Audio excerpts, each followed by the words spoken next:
Humility, baby, is everything, okay? Because if you don't have it, you better believe the universe will check the... You hear me? Out of you. Sit your bitch ass down. You hear me?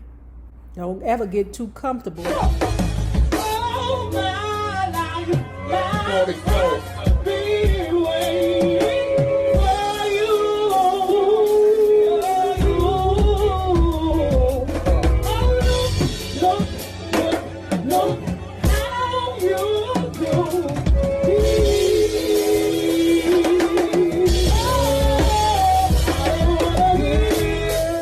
Motown brought in Brian Holland and Robert Bateman to produce Please Mr. Postman. Holland had met Berry Gordy through his older brother Eddie backstage at the Greystone Ballroom when he was still a teenager. He had sung with some local groups, but under Gordy's guidance began putting melodies to lyrics. He soon became part of a loose production team that included Bateman, Lamont Dozier, Freddie Gorman, and Mickey Stevenson. Holland and Bateman made some adjustments to Please Mr. Postman in order to fit it to Gladys's voice, and also arranged the background vocals. Thus, they took part in the writing credits. Gorman, who was actually a mail carrier, also offered a few suggestions and became one of the 5 official writers of the song. William Garrett, Georgia Dobbins, Robert Bateman, Freddie Gorman, and Brian Holland. Gladys, who was initially apprehensive about singing lead, found relief from Florence Ballard of the then unknown Supremes, who along with group mate Mary Wilson was at the recording session. During a break, Ballard helped Gladys with the ad-libs. Feeling more comfortable after a few outtakes, Gladys tore into Please Mr. Postman with a natural down-home exuberance that would come to epitomize the flavor of the group's early tunes. The song was further enhanced by its high-spirited, adolescent background vocals and thumping backbeat and tough drive production that featured 22-year-old fill-in drummer Marvin Gaye. The end result yielded one of the great pop records of the era. One of y'all was like, Nay, Marvin Gaye played drums for the Marvelettes. Okay, we know that he was a drummer. Remember that. Also, you know who else was a drummer? Jeffrey Osborne. And who knew? Who knew that them drummers like Larry Blackman, now Marvin Gaye, and that Jeffrey Osborne found their way to the front? Who knew? Ooh, and one more. Phil Collins. And don't be like, Nay, I don't know who the hell Phil Collins is. Yes, you do.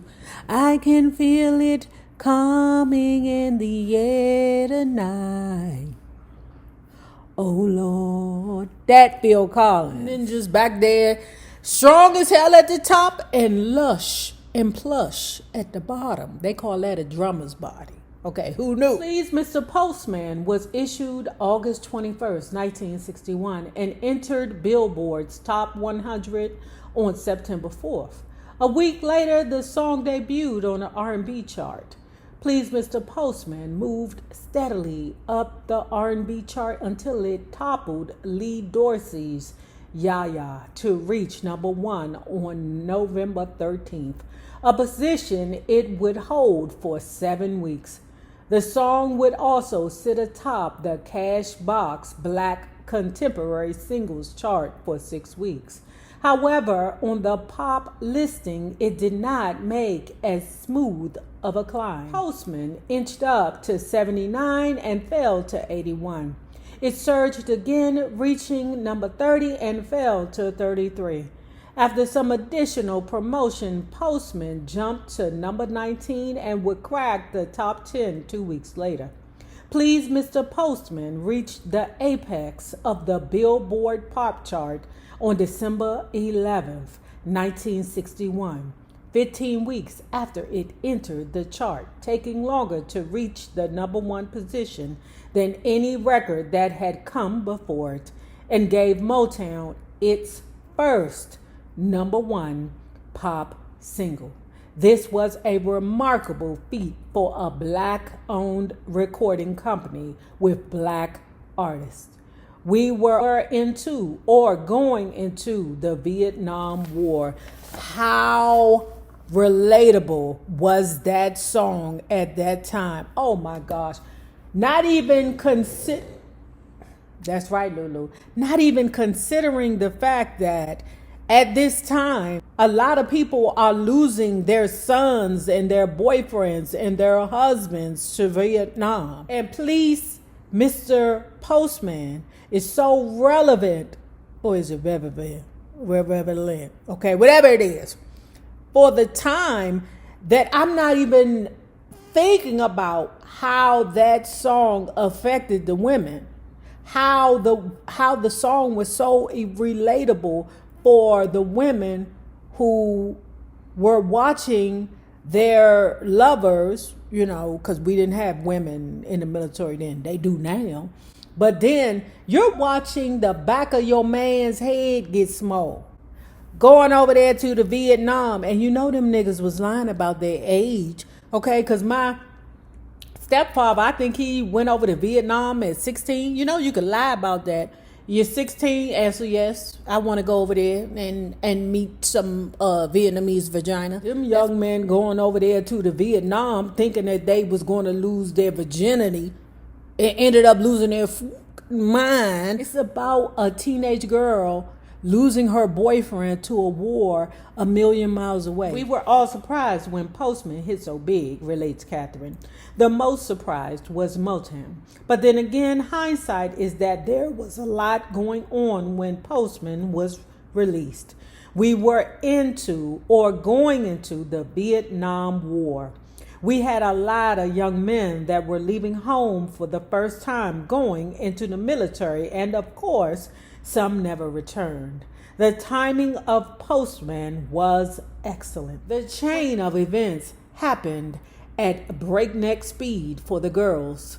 In the early spring of 1961, Gladys, Georgeanna, Juanita, and Katherine had gotten together pretty much on a whim to enter a high school talent contest. Meanwhile, Wanda had recently graduated and was trying to find her professional direction. Yet by year's end, without really trying, according to Katherine, the five girls had the number one pop and R&B record in the country.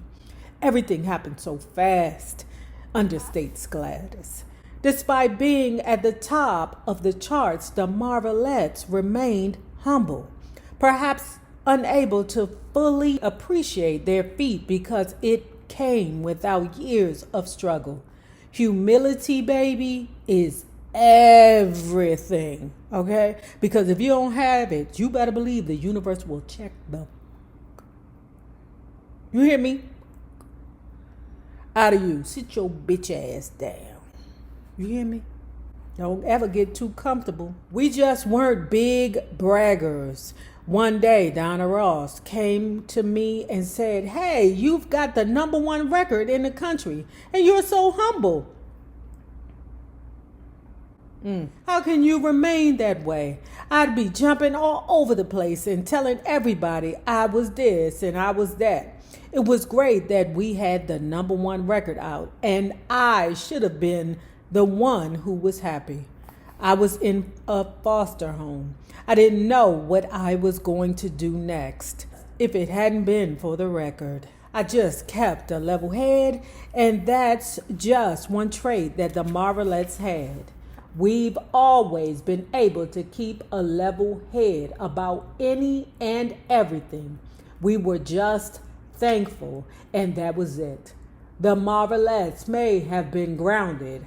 However, they were also aware of being in over their heads, making a transition from everyday teenage life to suddenly having the number one record in the country. They knew they need some guidance aside from what Motown provided, and looked to their Inkster High School Student Council advisor, Mrs. Sharpley, for help. Mrs. Sharpley would have done it. She would have loved to be able to guide the girls, but she had a young child that had CP. Okay, and y'all know my nephew has CP. When I tell you his personality is hilarious, I tell you that mix is wonderful. He's African American, Jamaican, and Italian. You better believe that's old Sean Paul. Look at Mother Hoochie, fine as shit. Okay, my nephew gonna be that ninja, and he gets the girls. You hear me? Unfortunately, Miss Sharpley could not provide that guidance to the girls because she had her own family to care for, and she chose her family, which I don't blame her. I mean, I got a son with CP. You know, when you have children that have disabilities, where they soar to depends on the parents and the family support. When we had our first million-seller record, we were beginning to pump revenue into the company, says Katherine. Shop Around was the Miracle's first seller, and it's been said numerous times that Shop Around was Motown's first million seller. You bitches ain't tell me this.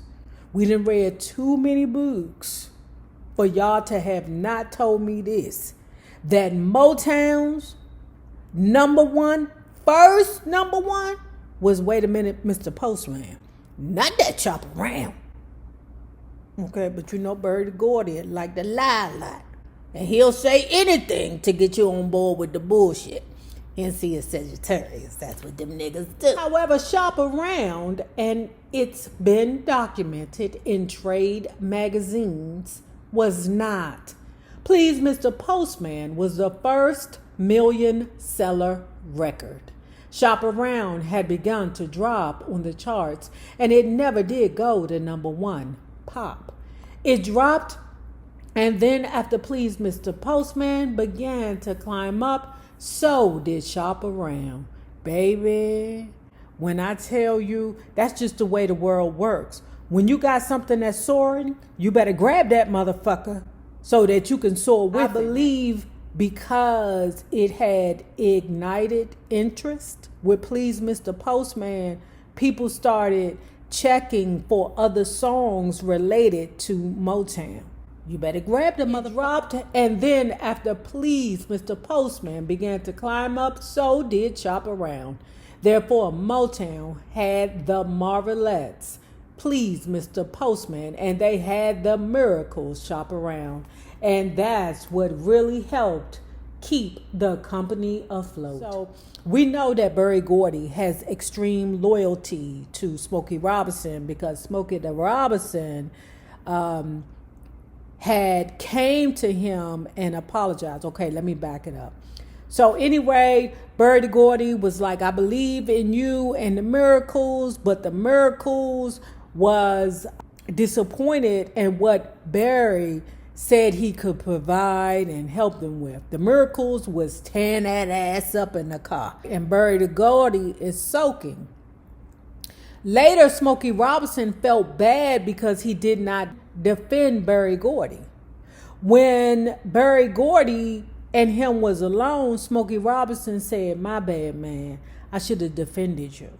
I should have stopped those guys from wearing that ass out. I'm sorry. And Berry Gordy had held Smokey Robinson close to his heart ever since then. They believed in each other. This event happened very early on, okay? But anyway, considering that, I believe that Berry Gordy should have that same loyalty to the Marvelettes. Maybe the boss went up to one of the Marvelettes and was like, look, I'm working on Berry Gordy, okay? I'm working on the Berry bed bug bites. Keep your filthy Marvelette hands off my man. That's what I'm working on. Here we are about the RIAA.